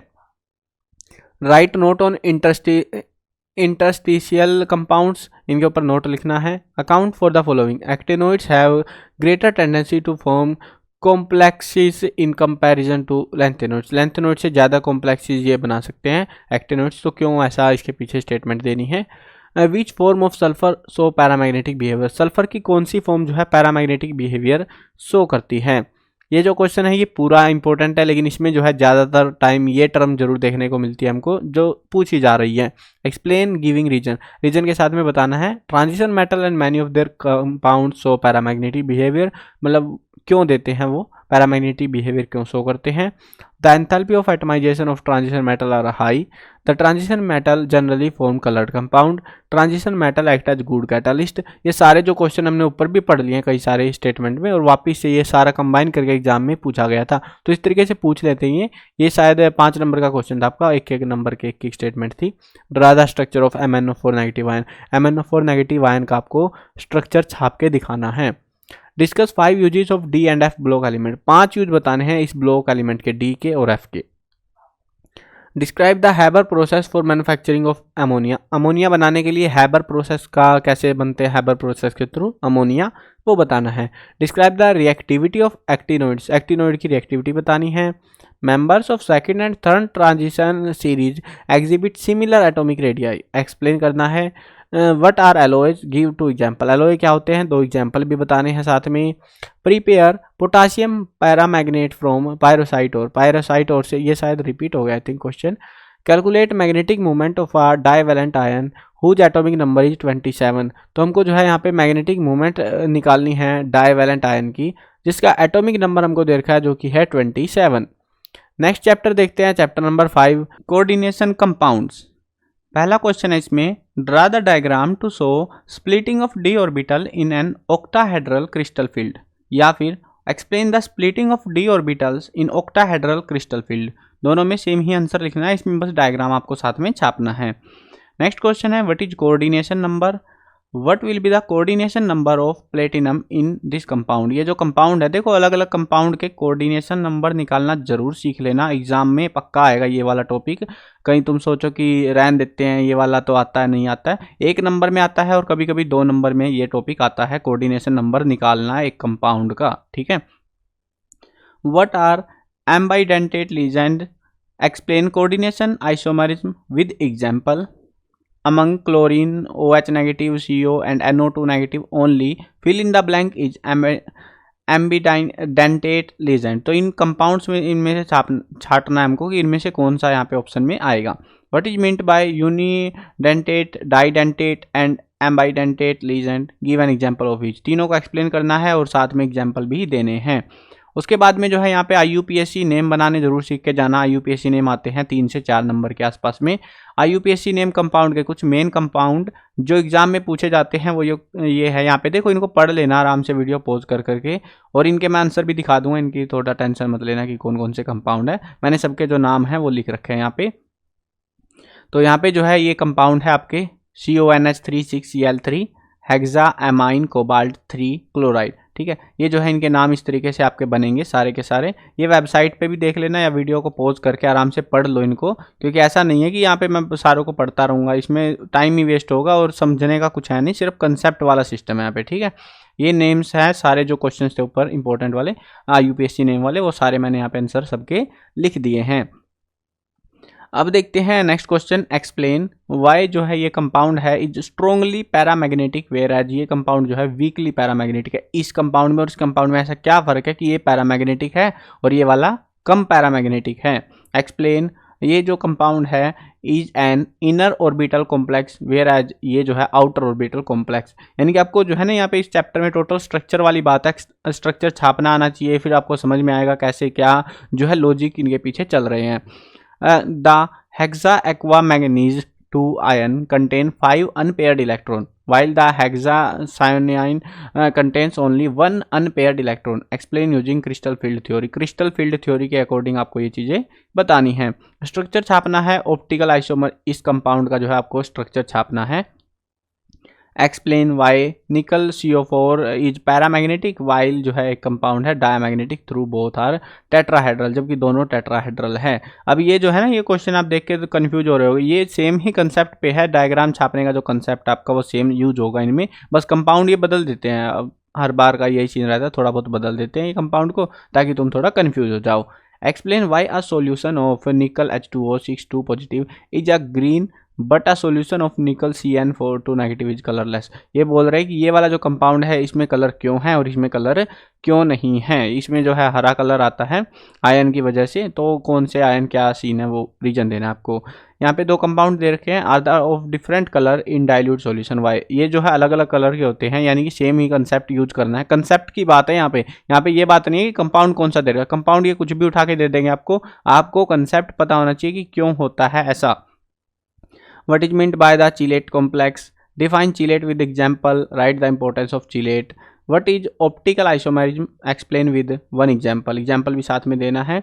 What are ligands? Ligand क्या होते हैं? The ion or molecules bound to the central atom. जो आयन या फिर मोलिक्यूल जो है सेंट्रल एटम से जो बाउंड होते हैं आयन से, in the coordination entity are called ligand. उनको हम जो है ligand बुलाते हैं। Fill in the blank type of isomerism is present in. इनमें जो है कौन से टाइप का isomerism है? इनमें है solvate. Explain polydentate and bidentate ligands with example. Example के साथ एक्सप्लेन करना है। नेक्स्ट चैप्टर देखते हैं haloalkanes and haloarenes. What are antibiotics? Give 2 example. Antibiotics क्या होते हैं? 2 एग्जाम्पल भी आपको देने हैं। What are ambident nucleophiles? Explain with example. इसको एग्जाम्पल के साथ एक्सप्लेन करना है। जितने भी आपको मोस्ट इंपॉर्टेंट क्वेश्चन है वो तो जरूर पढ़ के जाने हैं, और ज़्यादातर मैंने देखा हुआ है टेक्सचुअल में से आते हैं, तो टेक्सचुअल पे गौर कर लेना कम से कम, क्योंकि बहुत सारे स्कूलों में पढ़ाई नहीं जाते हुए टेक्सचुअल क्वेश्चन 12th में आने के बाद केमिस्ट्री से, और बोर्ड वालों को ये बात ऑलरेडी पता है तो वो टेक्सचुअल में से उठा के देते हैं और तुमको लगता है क्या नए नए क्वेश्चन आ रहे हैं हमारे पास में। Among the isomeric alkane C5H12 identify the one that on photochemical chlorination yield a single monochloride, 3 isomeric monochloride, 4 isomeric monochloride. तो इनके अकॉर्डिंग हमको बताना, 3 यहाँ पे पॉइंट दे रखे हैं हमको। एक्सप्लेन वाई, हमको दो जो है क्वेश्चन है इसके अंदर ही, दोनों में रीजन देना है। Alkyl halide though polar are immiscible with water, तो ये कैसे क्यों जो है मतलब घुल जाते हैं, ऐसा कुछ है ये। Grignard reagent should be prepared under anhydrous condition, तो इसको हम क्यों जो है इनको अनहाइड्रस कंडीशन में जो है प्रिपेयर करते हैं, ये इसके लिए अलग रीजन आपको देना है दोनों के लिए। Explain with example Friedel craft alkylation of methoxy benzene, methoxy benzene का फ्रीडल क्राफ्ट एल्किलेशन, ये जो है रिएक्शन आपकी ये एक्सप्लेन करनी है और एग्जाम में बहुत आती है ये। राइट द फॉलोइंग रिएक्शन, ये रिएक्शन आप कर सकते हो, Swarts reaction, Sandmeyer reaction, Wurtz Fittig reaction. देखो कुछ रिएक्शन ऐसा नहीं है कि मैं आपसे बोलूँगा भाई ये रिएक्शन एक दो रिएक्शन है ये पढ़ के भाग जाओ पेपर में, ऐसा नहीं होता। लेकिन हाँ मैं आपको ये, जैसे ये नॉर्मल है, आपको लग रहा है मतलब सिंपल क्वेश्चन है यहाँ पे, इस क्वेश्चन में वुड्स रिएक्शन है, इसमें मोस्ट इंपॉर्टेंट लिखा हुआ, इनसे आप समझ सकते हो कि ये वाली रिएक्शन काम की है। पहले इन वाली को रटो जिनमें मोस्ट इंपॉर्टेंट मैंने लिख रखा है। अब ये स्वार्ज हो गई, फलाना ढिमकाना रिएक्शन बहुत सारी हैं किताब में, सारी नहीं याद कर पाओगे तुम, अगर टाइम मिलता है तो पढ़ लो, नहीं मिलता है पहले मोस्ट इंपोर्टेंट वाली रिएक्शंस को पढ़ना है, ठीक है ना, ये चीज ध्यान रखना तुम। अब इसका मैंने आंसर लिख दिया था, alkyl halide react with sodium in dry ether, dry ether मतलब इसकी प्रेजेंस में, to give hydrocarbon containing double the number of carbon atom present in the halide. This reaction is known as Wurtz reaction, इसको हम Wurtz reaction कहते हैं। यानी कि 2RX plus में 2Na, तो डबल R हो जाएगा यहाँ पे, जो भी कंपाउंड R का मतलब है कार्बनिक कंपाउंड जो भी हमारा, और प्लस में 2NaX, जो X है ये जो NaX, जैसे Cl है ना, Cl लगा हुआ है NaCl बन जाएगा, ठीक है, ऐसे अलग अलग जो कंपाउंड है वो बन जाएंगे यहाँ पे, और ये R जो है डबल हमारा हो जाएगा यहाँ पे। केमिकल इक्वेशन लिखनी है वुड्स रिएक्शन के लिए, ये सेम ही टिप्पणी थी इसमें। तो give the uses of freon, DDT, tetra chloromethane, इनका जो है यूज बताना है। फ्रियोन का यूज कहाँ पे करते हैं, DDT का क्या करते हैं, इसका जो है हम कहाँ पे यूज करते हैं। Explain the mechanism of SN2 reaction, SN2 reaction का मैकेनिज्म बताना है। How would you differentiate between SN1 and SN2 mechanism of substitution reaction? एक substitution reaction के अंदर हम कैसे आइडेंटिफाई करेंगे कि वो रिएक्शन SN1 है कि SN2 है। एग्जाम्पल भी देने हैं दोनों सिनेरियोज के आपको। Predict the order of reactivity of 4 isomeric bromobutane in SN1 and SN2 reaction, दोनों रिएक्शंस के अंदर SN1 में भी SN2 में भी हमको जो है यहाँ पे ऑर्डर ऑफ रिएक्टिविटी प्रिडिक्ट करनी है। In the following pair of halogen compounds which would undergo SN2 reaction faster, इनमें से कौन सा जो कंपाउंड है ये SN2 रिएक्शन जो है जल्दी करवा देगा। अब यहाँ पे जो है ये एक कंपाउंड ये दे रखा है, मतलब दो क्वेश्चन है हमारे यहाँ पे, कहीं तुम सोचो कि ये है, ये दो क्वेश्चन है, एक में तो ये दे रखा है, ये कंपाउंड छाप रखा है और एक ये छाप रखा है, एक में ये छाप रखा है और ये छाप रखा है, इन दोनों में से एक छांटना है, इन दोनों में से एक छांटना है कि कौन सा जो है जल्दी करा देगा SN2 रिएक्शन को। और करके दे रखा है मैंने क्वेश्चन, ये जो कंपाउंड है CH3 CH2 CH2 CH2I and CH3 CH2 CH2 CH2 Cl, और ये जो है इनमें SN2 रिएक्शन फास्ट होगी, ये यही कंपाउंड है, ये इनका डायग्राम छाप रखा है, ये ऐसे जो है लिख दिया इन्होंने बाकायदा, ठीक है।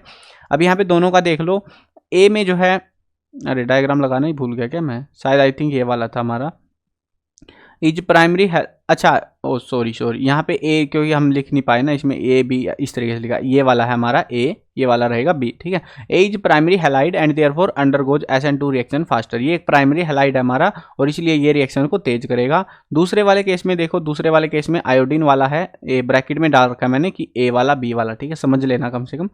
As iodine is better leaving group, ये वाला बेटर SN2 रिएक्शन कराएगा क्योंकि इसमें बेटर लिविंग ग्रुप है, because of its large size, size इसका बड़ा है। It will be released at the faster rate in the presence of incoming nucleophile, nucleophile जब आएगा तो उस टाइम पे रिएक्शन रेट इसका बहुत ज़्यादा तेज रहेगा। नेक्स्ट क्वेश्चन देखो, in the following pair of halogen compound which compound undergo faster SN1 reaction, इनमें से SN1 रिएक्शन कौन सा तेज करेगा ये आप ढूंढ लेना, ठीक है, दोनों में सेम सा सिनेरियो कंसेप्ट लगेंगे आपके। व्हाट इज डिहाइड्रोहेलोजिनेशन रिएक्शन, ये कौन सी रिएक्शन है तो ये आपको बतानी है, एक्सप्लेन करना है। Discuss the nature of CX bond, carbon और जो है ये एक्स कौन सा होता है, ये नाम ही भूल गया मैं तो इसका, बॉन्ड इन हैलोजन, तो हैलोजन में ये बॉन्ड का जो है नेचर बताना है, किस तरीके का बॉन्ड होता है। व्हाट हैपन व्हेन, क्या होता है जब, 3 केसेज हमारे पास में, इथाइल क्लोराइड को एक्वस KOH के साथ में ट्रीट किया जाता है, मिथाइल ब्रोमाइड को treated with Na in presence of dry ether. Dry ether की प्रेजेंस में सोडियम से रिएक्ट कराया जाता है। Methyl chloride is treated with KCN, तो KCN के साथ मिथाइल क्लोराइड को ट्रीट कराया जाता है, रिएक्शन कराई जाती है। तीनों केसेज में आपको रिएक्शन छाप के दिखानी है, बस बताना है कि प्रोडक्ट क्या बनेगा हमारा। Convert propane two propene, propane को प्रोपीन में बदलना आना चाहिए, सॉरी प्रोपेनोन है ये, तो इसको प्रोपीन में हमको बदलना है। कन्वर्ट वाली और भी काफ़ी सारी रिएक्शन है, बट ये सबसे ज़्यादा मेरे को देखने को मिली एग्जाम्स में। कन्वर्ट ये जो है ना टेक्सचुअल क्वेश्चन है, ज़्यादातर आप अगर देखोगे ना क्वेश्चन को ढूंढ लेना, जब ढूंढोगे आंसर टेक्सचुअल वाले जरूर उठाना, किताब उठा लेना NCERT की या जहाँ पे टेक्सचुअल हैं चैप्टरों के, वहाँ से देखना, आपको ज़्यादातर क्वेश्चन वहीं से मिल जाएंगे, आंसर आपको डायरेक्ट वहीं पर ढूंढने नहीं पड़ेंगे कि गूगल पे इधर ढूंढ रहे उधर ढूंढ रहे, मैं बता रहा हूँ, ठीक है। जहाँ से मतलब मोस्टली क्वेश्चन आपको मिल जाएंगे, शुरू में मैंने वही डाल रखे हैं, उसके बाद जो है एक्स्ट्रा क्वेश्चन दे रखे थे, लास्ट में डाल रखे ताकि ढूंढो तो आपको ईजिली मिले। अब 2-4 क्वेश्चन अगर एक फ्लो में नहीं मिले आपको टेक्सचुअल में, समझ लेना कि फिर वो टेक्सचुअल से बाहर के जो क्वेश्चन दे रहे हैं बोर्ड वाले, तो वो मैंने ऐड कर रखे हैं, ठीक है ना। तो पहले मैंने टेक्सचुअल वालों को प्रेफरेंस दिए क्योंकि वो जो है एग्जाम में ज़्यादा देखे जाते हैं, और जो रिपीट होते हैं उनको मैंने ऐड कर रखा है यहाँ पे। कन्वर्ट इथेनॉल को हमें कन्वर्ट करना है 3 हाइड्रोक्सी ब्यूटेनॉल में। Give an example of beta elimination reaction of alkyl halide, तो बीटा एलिमिनेशन रिएक्शन हमको दिखानी है यहाँ पे। How will you bring about following conversion, convert करना है यहाँ पे भी हमको। टोल्विन को जो है बेंजाइल अल्कोहल में बदलना है, ब्यूट 1 को ब्यूट 2 में बदलना है, टर्ट ब्यूटाइल ब्रोमाइड को आइसोब्यूटाइल ब्रोमाइड में बदलना है। इसके लिए मेन चीज़ है कि आपको कंपाउंडों के नाम पता होने चाहिए, जैसे टोल्विन है, टोल्विन को कैसे छापोगे, क्या कंपाउंड रहेगा, वो चीज़ मेन रहती है आपकी ध्यान रखनी। व्हाट हैपन्स व्हेन, क्या होगा जब N ब्यूटाइल क्लोराइड को KOH के साथ में रिएक्ट कराया जाएगा।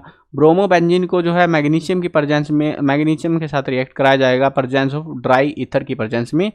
Ethyl bromide is treated with sodium in presence of dry ether, ethyl bromide के साथ क्या होगा जब वो सोडियम को ड्राई ईथर की प्रेजेंस में रिएक्शन कराएंगे। SN1 रिएक्शन क्या होती है एग्जाम्पल के साथ बता दो। नेक्स्ट चैप्टर देखो, अल्कोहल, फिनोल एंड ईथर। इस वाले चैप्टर से तुमको ये जो है ऑर्गेनिक केमिस्ट्री जब आती है तुमको डर लग जाता है, पता नहीं क्या क्या आता होगा इनमें से, है ना। काफ़ी सारे स्टूडेंट को ये खतरनाक लगती होगी, बाकी चैप्टर थोड़े इजी लगते होंगे। अब देखो इसमें से कोई, देखो मेरे हिसाब से, मेरे पर्सपेक्टिव में ये वाले चैप्टर आसान है ऊपर वाले कुछ चैप्टर से।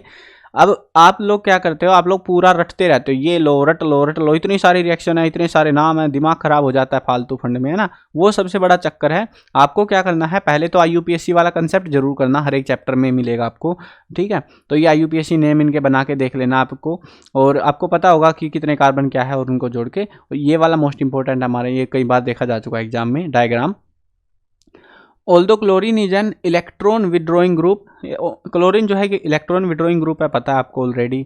Yet it is ortho para directing in electrophilic aromatic substitution reaction. Why, तो इसके पीछे हमको रीजन देना है कि फिर ये ऑर्थो पैरा डायरेक्टिंग जो है ये सब्सटीट्यूट कैसे कर देता है वहाँ पे। राइट शॉर्ट नोट किसके ऊपर लिखना है, विलियमसन ईथर सिंथेसिस रिएक्शन है, कोल्बे रिएक्शन, अनसिमेट्रिकल ईथर, तो ये इनके ऊपर आपको नोट लिखना है।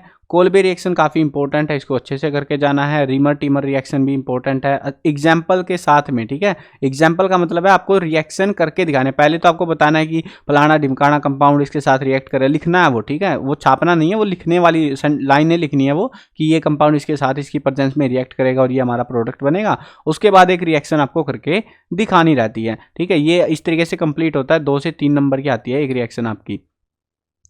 तो ये जो है रीमर टीमर रिएक्शन आपकी इंपॉर्टेंट है। Predict the major product of acid catalysed dehydration of 1 methyl cyclohexanol. Explain why phenol has higher boiling point than the hydrocarbon, की फिनोल प्रोपेनोल का जो है बॉइलिंग पॉइंट हाई होता है हाइड्रोकार्बन के comparatively, ऐसा क्यों होता है। What is meant by hydroboration oxidation reaction, ये भी एक रिएक्शन है, इसमें के बारे में बताना है, एग्जाम्पल भी साथ में दे रहे हैं। Write the mechanism of hydration of ethene to yield ethanol, तो इसका पूरा मैकेनिज्म बताना है हमको। 3 steps mechanism of hydration of ethene to yield ethanol. Discuss the acidic nature of phenol, phenol का एसिडिक नेचर बताना है क्या किस तरीके का होता है। एक give the equation for the following reaction, equation देनी है, मतलब वो लिख के देनी है, डायग्राम वो जो है कंपाउंड के नाम लिख के रिएक्शन करके देनी है बस।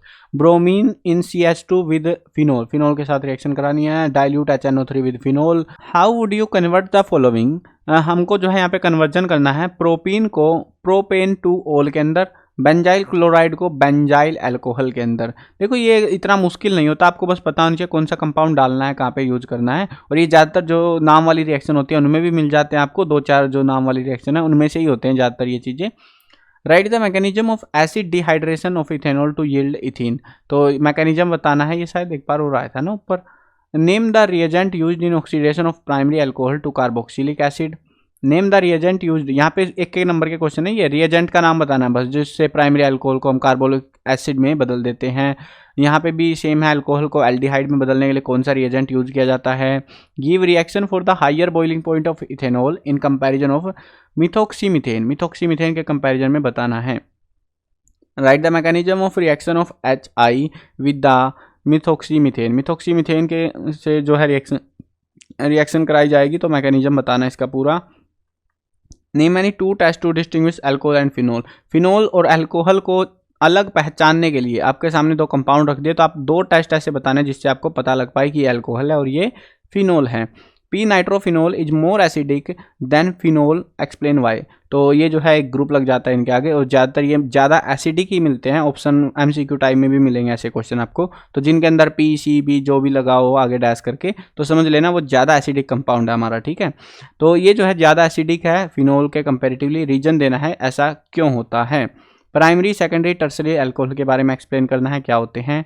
Right acidic order of primary, secondary, tertiary alcohol. Order लिखना है, एसिडिक ऑर्डर यानी कि कौन सा कम एसिडिक होता है, कौन सा ज़्यादा एसिडिक होता है, एक ऑर्डर में लिखना है। Give a chemical test to distinguish phenol and benzoic acid. Benzoic acid और फिनोल को छांटने के लिए कौन सा हम केमिकल टेस्ट इस्तेमाल कर सकते हैं। फिनोल जो है ज़्यादा एसिडिक होता है इथेनॉल के कंपेरेटिवली। रीजन देना है why. Explain write the equation for the reaction of phenol with the following. Phenol की रिएक्शन करानी है हमको ब्रोमाइन Br2 वाटर के साथ में, जिंक के साथ में रिएक्शन करके दिखानी है आगे आपको। Give mechanism for the following reaction. हमको एक रिएक्शन दे रखी है यहाँ पे, और इसमें हमको मैकेनिज्म पूरा बताना है। नेक्स्ट जो रिएक्शन है आपकी CH3 CH2OH, और ये जो है मिस टाइप नहीं हुआ है, यहाँ पे प्रिंट करते टाइम पे एरर हो रखी है। ये है आपका H2SO4, ठीक है। ये कई बार EM लगा हुआ मिल जाता है ना, मैं नीचे लिखने की कोशिश करता हूँ कोड की मदद से, लेकिन मिस टाइप हो ही जाता है वो, मतलब वो मानता ही नहीं है सब स्क्रिप्ट को इसको। तो H2SO4 है ये। आपको इस कंपाउंड की इसके साथ जो है रिएक्शन करानी है, गर्म करना है, और जो भी प्रोडक्ट बनेगा वो आपको यहाँ पे बताना है। मोस्ट इंपॉर्टेंट क्वेश्चन है, कई बार ये रिएक्शन आ चुकी है आपकी। What is denatured alcohol. Denatured alcohol कौन सा होता है। Drink ethanol mixed with methanol, उसको हम कहते हैं डीनेचर्ड अल्कोहल। यानी कि इथेनॉल को, पीने वाला जो इथेनॉल होता है, ड्रिंक इथेनॉल टाइप का, तो उसको जब हम मिथेनॉल से मिला देते हैं, उसको जो भी बनेगा वो हम डीनेचर्ड अल्कोहल बोलते हैं उसको। Why phenol is more acidic than alcohol. Phenol जो है अल्कोहल से ज़्यादा एसिडिक क्यों है, या फिर अल्कोहल कम एसिडिक क्यों है। फिनोल से उल्टा करके पूछ रखा है, बस बात सेम ही है। Name the reagent used in the dehydration of ethanol with ethene. Ethene कौन सा रिएजेंट यूज करेंगे हम डिहाइड्रेशन में, इथेनॉल को इथीन में बदलने में। रिएक्शन जो है एक्सप्लेन करनी है, Williamson ether synthesis. Why ortho nitrophenol and para nitrophenol are more acidic than phenol. ये जो कंपाउंड है, मैंने बोला था ऑर्थो पैरा, ये अजीब से जो नाम आगे डैश करके लगे होते हैं, ये ज़्यादा एसिडिक है। अब ये इसमें भी सेम लॉजिक आपको देना है, लेकिन यहाँ पे draw the resonance structure of phenoxide ions. यहाँ पे आपको स्ट्रक्चर भी, रेजोनेंस स्ट्रक्चर भी छापना है साथ में। Explain why ortho nitrophenol is more acidic than orthomethoxyphenol. तो इससे जो है ज़्यादा एसिडिक ये क्यों है, इसके पीछे भी हमको रीजन देना है। नेक्स्ट चैप्टर देखते हैं, aldehyde, ketone and carboxylic acid. इसमें जो है आपको IUPAC नेम बताने हैं कंपाउंड के। देखो उधर तो मैंने लिख दिए थे, अब ये जो है कार्बनिक है, तो ये इनके नाम बनाने आपके लिए इजी है, इनके आप खुद बना सकते हो। डिस्क्राइब जो है, ये जो है आराम से देख लो, ये लो कंपाउंड को, इनके बना के देख लेना नाम, ठीक है। ऐसे ऐसे कंपाउंड आपको देखने को मिलेंगे एग्जाम में, कोई सा 1 नंबर का हो सकता है, 2 नंबर में। मेरे हिसाब से मैंने जो ज़्यादातर देखा है कॉमनली, हर एक चैप्टर से एक जो है IUPAC नेम के लिए उठा के नामकरण के लिए ले आते हैं लोग, इस तरीके से रहता है आपका। ये मैंने मेन कंपाउंड जो है वो दे रखे यहाँ पे। यहाँ पे देखो आगे बढ़ते हैं। डिस्क्राइब एल्डोल कंडेंसेशन रिएक्शन, ये आपको करके जानी है, बहुत काम की रिएक्शन है। क्रॉस एल्डोल कंडेंसेशन रिएक्शन भी काम की है। डी कार्बोक्सिलेशन रिएक्शन भी आपकी काम की है। और ये रिएक्शन इस चैप्टर से पढ़ के जानी है आपको। Hell Volhard Zelinsky reaction, Cannizzaro reaction, अब Rosenmund reduction reaction, Stephen reaction, Clemmensen reduction reaction, Wolff Kishner reaction, esterification. अब इन सारी रिएक्शनों में से वो सुन लो सबसे ज़्यादा कौन सी रट के जानी है तुमको। कैनिजारो रिएक्शन, देखो वैसे तो सारी इंपॉर्टेंट है बट सबसे ज़्यादा रिपीटेड जो देखी जाती है कैनिजारो, एस्ट्रिफिकेशन, और यहाँ पे है आपकी ये क्लेमसन रिडक्शन। ये 3 रिएक्शन तो रट दो बिल्कुल बहुत खतरनाक तरीके से, इनमें से जो है चांसेस रहते हैं। देखो मैंने सारी रिएक्शन एक जगह कर दी है, इतना बड़ा क्वेश्चन नहीं आता, ठीक है। कहीं तुम सोचो इतनी सारी रिएक्शन एक ही क्वेश्चन में मिलेंगे हमको, ऐसा नहीं होगा। रिएक्शन 2 मिलेंगी, 1 मिलेंगे, ऐसे करके देते हैं वो। लेकिन ये 3 रिएक्शन मैंने बता दी है जो कतई रट देनी है तुमको इस चैप्टर की, और उसके अलावा एडिशनल जो रिएक्शन है वो आप यहाँ से ये वाली भी पढ़ लेना, ठीक है। मतलब पढ़ लेना, लेकिन रटनी सबसे ज़्यादा ये वाली है क्योंकि ये ज़्यादातर एग्जाम में देखी जाती हैं। What is meant by the following term? Give an example of the reaction in each case. हमको यहाँ पे जो है एग्जाम्पल के साथ में रिएक्शन के साथ में देनी है। Cyanohydrin 2,4-DNP, Kolbe electrolysis, hemiacetal ketal. Describe decarboxylation. How will you prepare aldehyde from, हमको एल्डिहाइड बनाना है। पहला ऑप्शन है अल्कोहल से कैसे बनाएंगे, RCO2 इस कंपाउंड से कैसे बनाएंगे, एल्काइन से कैसे बनाएंगे। तो हमको ये रिएक्शन छाप के दिखानी है, मतलब किस तरीके से रिएक्शन करके हम एल्डिहाइड यहाँ से बनाएंगे। Why aldehyde undergo nucleophilic addition reaction more readily than ketone, ketone से ज़्यादा जो है ये न्यूक्लियोफिलिक एडिशन रिएक्शन क्यों दिखाता है एल्डिहाइड, एक्सप्लेन करना है। Why carboxylic acid do not give characteristic reaction of carbonyl group, तो क्यों ये जो है यहाँ पे नहीं दिखाता। और ये हमारे पास ऐड आ चुकी है एक कंप्यूटर में, या नोटंकी चलती रहती है थोड़ी बहुत। अब देखो नेक्स्ट क्वेश्चन है, why carboxylic acid do not give characteristic reaction of carbonyl group, carbonyl group के जो है कैरेक्टरिस्टिक ये कार्बोक्सिलिक एसिड क्यों नहीं शो करता। Give 2 method of preparation of ketone and right the chemical reaction, हमको जो है कीटोन बनाने के लिए 2 तरीके बताने हैं और उसका जो है केमिकल रिएक्शन भी लिख के दिखानी है। What is Cannizzaro reaction, right it's mechanism, यहाँ पे हमको मैकेनिज्म भी बताना है और कैनिजारो रिएक्शन भी बतानी है। मैंने वैसे भी बोला था आपको कि ये मोस्ट इंपॉर्टेंट रिएक्शन है आपकी, तो इसको अच्छे से करके जाना है। ये आपका आंसर रहेगा, इस तरीके से आपको इस रिएक्शन को यहाँ पे ड्रॉ आउट करना है। मैकेनिज्म भी साथ में मैंने छाप दिया है और साथ में रिएक्शन भी यहाँ पे जो है ड्रॉ कर दी है, किस तरीके की जो है आपकी ये रिएक्शन रहने वाली है। और प्रोडक्ट बनेगा आपका बेंजाइल अल्कोहल और सोडियम बेंजोएट, ठीक है। चलो अब देखते हैं आगे, नेक्स्ट क्वेश्चन देखते हैं। Discuss the structure of carbonyl group, carbonyl group का स्ट्रक्चर छाप के दिखाना है। हेल-वोल्हार्ट-जेलेंस्की रिएक्शन, ये कौन सी है बतानी है। देखो मैंने ऊपर जो रिएक्शन बताई थी ना आपको, 5-6 रिएक्शन थी वो इकट्ठी सी, उनमें से ही मिलेंगी कई सारी रिएक्शन। अब वो सिंगल क्वेश्चन में भी दे देते हैं तो मैंने ऐड कर दिया, मैं चलो तुम्हारा जो है रिवीजन हो जाएगा इस तरीके से। Give 2 important uses of carboxylic acid, इसके 2 यूज बताने हैं। How will you prepare RCOOH from alcohol nitrile, इन 2 कंपाउंड से ये जो कंपाउंड है ये आप कैसे बनाओगे।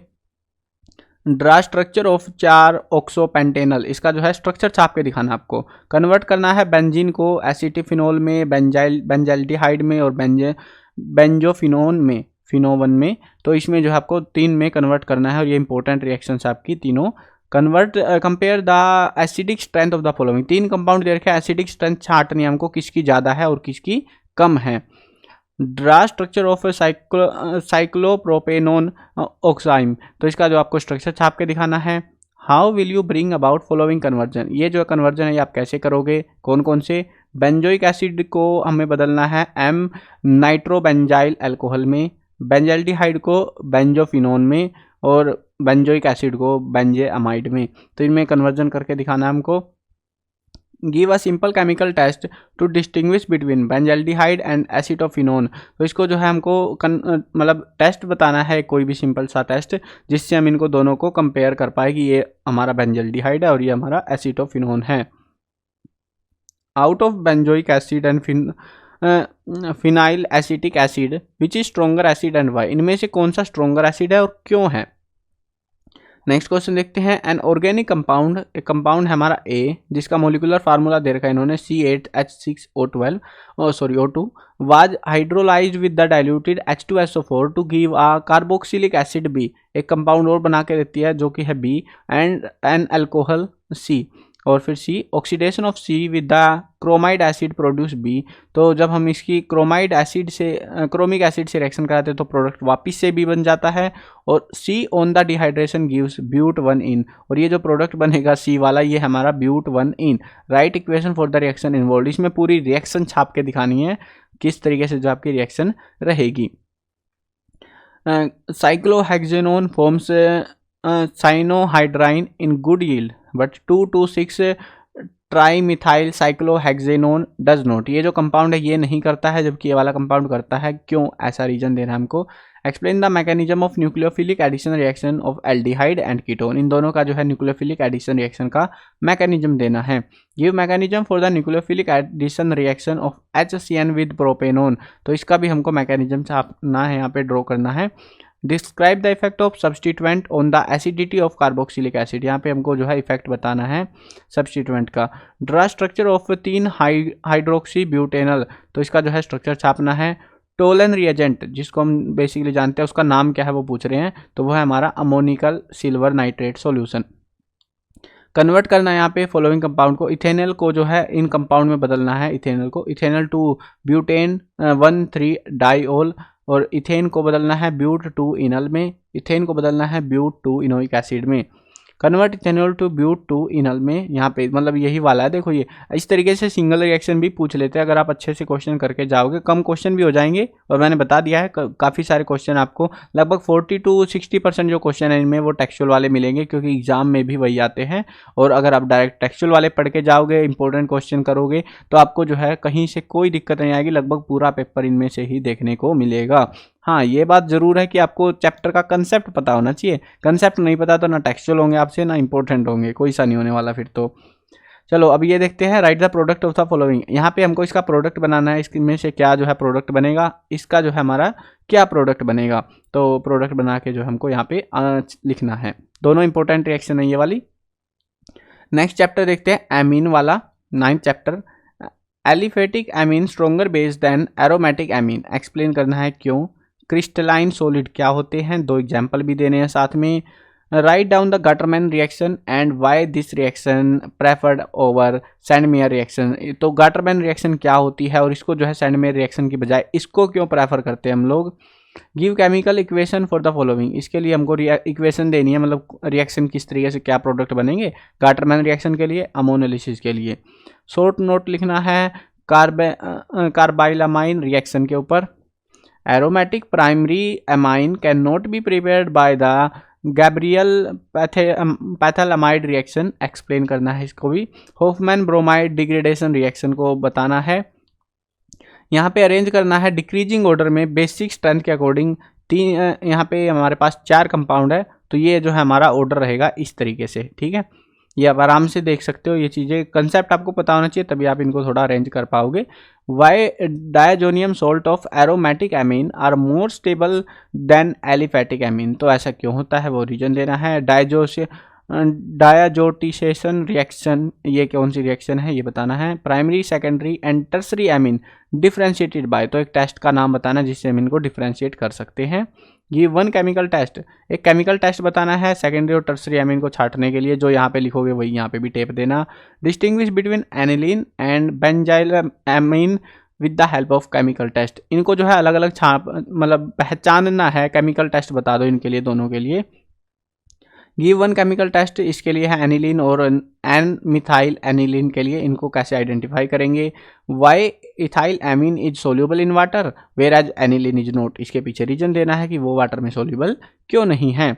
Although amino group in ortho and para directing in aromatic electrophilic substitution reaction, aniline on nitration gives a substitutional amount of m nitro aniline, give reason, इसके पीछे हमको रीजन देना है। Why aniline does not undergo Friedel Crafts reaction, aniline जो है ये वाली reaction क्यों नहीं करती, इसके पीछे भी रीजन देना है। गैब्रियल पैथैलामाइड सिंथेसिस रिएक्शन, ये वाली रिएक्शन काफ़ी इंपॉर्टेंट है, ये वाली पढ़ के जाना, क्योंकि ऐसी अजीब अजीब सी रिएक्शन आपको देखने को मिलती है ना, जब मतलब बेसिक जो रिएक्शन है जो टीचर रटवाते रहते हैं उनमें से फिर मिलती नहीं है एग्जाम में, ऐसी मिलेगी देख के हालत खस्ता हो जाती है। ये इंपॉर्टेंट रिएक्शन आपकी गैब्रियल वाली, इसको भी पढ़ के जाना। Why Gabriel phthalimide synthesis is preferred for synthesising primary amines. तो इसको जो है क्यों प्रेफर किया जाता है। शॉर्ट नोट लिखना है हॉफमैन ब्रोमेमाइड डिग्रेडेशन रिएक्शन के ऊपर, यानी कि ये वाली रिएक्शन आपको करके जानी है। हॉफमैन ब्रोमेमाइड रिएक्शन ये आपको बतानी है। ये जो है डिग्रेडेशन वाली है और ये सिंपल रिएक्शन है, ठीक है। कपलिंग रिएक्शन आपको करके जानी है। ये 4 रिएक्शन है इस चैप्टर की जो इंपॉर्टेंट है। Define acetylation, how will you convert benzene को बदलना है हमको एम ब्रोमोफिनोल के अंदर। ये शायद अल्कोहल वाले चैप्टर में होना चाहिए था, फिनोल वाले में ना, गलत जगह आ गया ये। What is carbylamine test for 1 degree amine, primary amine 1 degree होता है प्राइमरी, ठीक है। 2 डिग्री 3 डिग्री ऐसे करके भी दे देते हैं कभी कभी ये। तो इसको जो है यहाँ पे कार्बल अमाइन टेस्ट देना है, यहाँ पे बताना है प्राइमरी अमीन्स के लिए। इंक्रीजिंग स्ट्रेंथ ऑर्डर के बेसिस स्ट्रॉन्गेस्ट बेसिसिटी के हिसाब से इनको अरेंज करना है, जैसे हमने पीछे करे थे वैसे से ये भी। How will you convert aniline into following, aniline को कैसे बदलोगे, पी ब्रोमो एनिलीन में, पी हाइड्रोक्सी एजोबेंजीन में। लास्ट चैप्टर एंड सबसे इजी चैप्टर आपकी बुक का बायो मॉलिक्यूल्स। इसमें जो है ना एक ही टॉपिक है, खास तौर पे ध्यान रखना, कार्बोहाइड्रेट वाला है, खास तौर पे वही आता है ज़्यादातर टाइम्स, तो ठीक है। कार्बोहाइड्रेट का शायद एक पन्ना आपकी बुक में जहाँ पे लिखा है ना मोनोसैचराइड, एनसीईआरटी अगर बुक आपके पास में मोनोडाई वो सैचराइड वगैरह वो लिखे, वो वाला पन्ना पढ़ के जाना है बस, ज़्यादातर क्वेश्चन उसमें से ही है आपके। What is the basic structural difference between starch and cellulose, starch और सेलुलोज में क्या डिफरेंस है। ग्लाइकोजन क्या होता है, डिफरेंट कैसे है स्टार्च से। What are the expected product of hydrolysis of lactose, lactose के हाइड्रोलिसिस पर क्या प्रोडक्ट बनेगा। एक्सपेक्टेड प्रोडक्ट सुक्रोज में यहाँ पे हमने लैक्टोज लिखा हुआ है, यहाँ पे सुक्रोज लिखा हुआ है, तो दोनों में मतलब अलग अलग बनेंगे तो वो बताना है। Right different between fibrous and globular protein, दोनों प्रोटीन के बीच में डिफरेंस बताना है। विटामिन क्या होते हैं, 2 विटामिनों के नाम बताने हैं, पता है यार, vitamin A, vitamin B, vitamin C, vitamin D, vitamin K, फलाना ढिमकाना, इतने विटामिन भरे पड़े हैं ना। Why vitamin A and C are essential to us, vitamin A और सी क्यों जरूरी है। सोर्स बताने हैं, 1 important source of each, A vitamin A के लिए है ग्रीन लीफी वेजिटेबल, और सी का मेरे को ध्यान नहीं है कौन से सोर्सेज इस्तेमाल होते हैं, शायद ये विटामिन सी खट्टे फलों में पाया जाता है, I think so, lemon type के जो होते हैं, लेमन ऑरेंज वगैरह। Deficiency of vitamin C causes, vitamin C की कमी से कौन सी बीमारी हो जाती है, वो आपको यहाँ पे बतानी है बीमारी का नाम। Fill in the blank is deficiency disease of vitamin D, vitamin D की कमी से कौन सी जो है बीमारी हो जाती है। विटामिन ए की कमी से कौन सी जो है बीमारी हो जाती है डेफिशिएंसी से, ये पढ़ लेना विटामिनों के बारे में कि कौन सी बीमारी कौन सी हो जाती है, सोर्सेज क्या है उनके। Name the disease caused by deficiency of vitamin के, विटामिन के की डेफिशिएंसी से कौन सी बीमारी हो जाती है। दो विटामिन फैट सोल्यूबल विटामिनों के आपको नाम बताने हैं, वाटर सोल्यूबल के भी पढ़ लेना, दोनों एक साथ ही मिलेंगे आपको। विटामिन B1 से जो है इसकी कमी से कौन सी बीमारी हो जाती है। टर्म जो है डिफाइन करनी है, बायोमोलिक्यूल, कार्बोहाइड्रेट और रिड्यूसिंग शुगर, ये वाली इंपॉर्टेंट है, रिड्यूसिंग शुगर वाली इसमें से, ठीक है। What are hydrolysis products of lactose, lactose के प्रोडक्ट्स क्या हैं हाइड्रोलिसिस पे। What are glycosidic and peptide linkage, ये जो है टर्म्स है दोनों, ये क्या होती है। What are essential and non essential amino acid, 2 example भी देने हैं एक दूसरे के, मोस्ट इंपॉर्टेंट क्वेश्चन है हमारा ये। What do you mean by the denaturation of protein, how does it affect properties of protein, ये कैसे जो है प्रॉपर्टीज को अफेक्ट करता है प्रोटीन की denaturation. Right short note on denaturation of protein, यानी कि ये सेम टर्म यहाँ पे डिफाइन कर देनी है, ये वाले का जो टर्म का आंसर है ये हटा देना बस इसमें से। What are the 2 main function of nucleic acid, nucleic acid के फंक्शन बताने हैं, टर्म एक्सप्लेन करनी है, एनोमर, पेप्टाइड बॉन्ड या पेप्टाइड लिंकेज एक ही चीज़ होती है, ये इंपॉर्टेंट है हमारी, और reducing sugar. What is essential the difference between alpha glucose and beta glucose? What is meant by the pyranose structure of glucose? Next question देखते हैं, डिफाइन कोगुलेशन, कोगुलेशन क्या होता है। 4 डिफरेंस बताने हैं डीएनए और आरएनए के बीच में। What type of linkage is there in amylopectin, इसमें जो है कौन से टाइप का लिंकेज है, C1 C4 ग्लाइकोसिडिक लिंकेज यहाँ पे पाया जाता है। What are non reducing sugar, non reducing sugar कौन सी होती है। In disaccharides if the reducing group of monosaccharide that is aldehyde हो या ketone group are bonded, these are non reducing sugar. इनको हम नॉन रिड्यूसिंग शुगर कहते हैं, यानी कि जिनमें एल्डिहाइड या कीटोनिक ग्रुप बॉन्ड के साथ में जुड़े होते हैं, जैसे कि सुक्रोज हो गया हमारा। On the other hand sugars in which these functional group are free are called reducing sugar, for example maltose and lactose. अगर वो अवेलेबल हैं तो वो आपके मतलब जैसे माल्टोज सुक्रोज है फंक्शनल ग्रुप है, तो वो हमारी रिड्यूसिंग शुगर्स हो जाती है। वैसे देखो आपको आंसर तो आई थिंक यहीं तक लिखना चाहिए था, एडिशनल टर्म ऐड हो गई है हमारे पास से ये। कई बार ध्यान नहीं रहता ना आंसर लिखते टाइम पे, मतलब ऐसे लिखने का पर्पस नहीं रहता, बट टर्म ऐसे ही उठा लाते हैं हम लोग, अगर बुक में दिख जाती है ऐसे कैसे। तो यहाँ तक है, आपको नॉन रिड्यूसिंग की टर्म भी पता लग गई और रिड्यूसिंग की। कोई सी भी शुगर पूछ ले, इनमें से दोनों में से आधा आधा आंसर काट के टेप लेना, ठीक है। How many bases are present in DNA and RNA each, दोनों में कितने बेसिज प्रेजेंट है वो बताने हैं। In RNA the 4 bases present are adenine, guanine, cytosine and 4 हैं, जो चौथे का नाम बताना है वो है थाइमाइन, ठीक है। ये याद भी रख लेना, कहीं इसमें से जो जरूरी नहीं है थाइमाइन वाला मिलेगा, ये लिख देंगे और एक को काट देंगे इनमें से कोई सा, तो उस चीज़ का ध्यान रखना, चारों पढ़ लेना एक बार, याद थोड़ा ध्यान रखना, ठीक है। तो ये थे आपके टोटल क्वेश्चन केमिस्ट्री के, मैंने सारे चैप्टरों के एक ही वीडियो में करा दिए हैं। पता नहीं तुमने वीडियो लास्ट तक देखी भी है कि नहीं देखी है। बाकी ये जो क्वेश्चन आपको इंपॉर्टेंट क्वेश्चन ये वेबसाइट से ही कराए हैं मैंने, इंपॉर्टेंट क्वेश्चन में सेक्शन में लिखे हुए मिल जाएंगे। अगर आपको मोस्ट इंपॉर्टेंट क्वेश्चन जो है, मतलब कि हर चैप्टर से 4-4, 5-5 क्वेश्चन पढ़ने हैं पहले प्राइमरी, अगर आपको मतलब पास होना है, ठीक ठाक ही नंबर चाहिए, तो सोप के सेक्शन से पीडीएफ भी परचेज कर सकते हो, या फिर ये जो है इसमें से भी मोस्ट इंपॉर्टेंट क्वेश्चन कर लेना, और बाकी के क्वेश्चन में अगर टाइम मिले तो वो कर लेना, ठीक है। उसी हिसाब से आप जो है अरेंज कर सकते हो अपने क्वेश्चन को, प्रिपेरेशन को। आई होप समझ में आ गया होगा, सारे डाउट क्लियर हो गए होंगे। और हाँ, एक चीज़ जरूर बताना, किस किस ने वीडियो लास्ट तक देखी है, ईमानदारी से बताना, ठीक है, पूरी देखी है या नहीं देखी है। चलो मिलते हैं नई वीडियो में। और हाँ, सब्सक्राइब नहीं किया हो अगर आपने, सब्सक्राइब भी कर लेना। बाकी टॉपिक्स की वीडियो, बाकी सब्जेक्ट के इंपॉर्टेंट क्वेश्चन की वीडियो भी आपको इसी चैनल पर मिलेगी, और रिजल्ट वगैरह आएगा तो वो भी आपको इसी चैनल पर ही देखने को मिलेगा। मिलते हैं नई वीडियो में, बाय बाय।